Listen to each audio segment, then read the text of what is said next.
Hello বন্ধুরা, তোমরা সবাই কেমন আছো? শুভ দুপুর। এখন আমি রান্না করছি এখানে মাংস, পেঁয়াজ, লঙ্কা, আদা রসুন দিয়ে এখন মশলাটা কষে নেব। কষানো হয়ে গেলে তারপরে মাংসটা দিয়ে দিব। এখানে আলু দিয়ে দেব। আলুটা ভাজা করা হয় নাই, আমি এমনি দিয়ে দিচ্ছি। আলুটা নেড়ে নেব।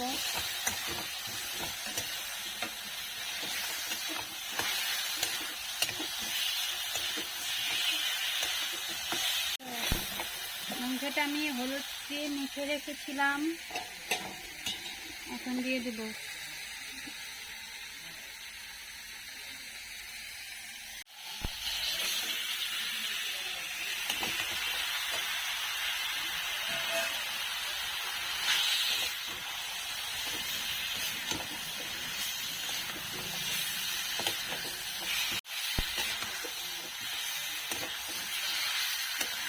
এখানে মাংসটা ভালো করে নেড়ে চেড়ে একটু জল দিয়ে দেবো।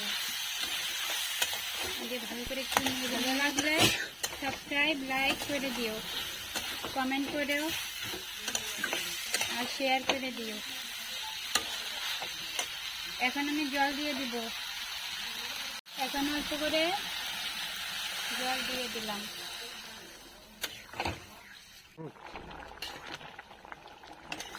ঢাকনাটা খুলে একটু নেড়ে দিলাম, তাহলে একটু সমানভাবে সবজিটা সমানভাবে হয়ে থাকবে।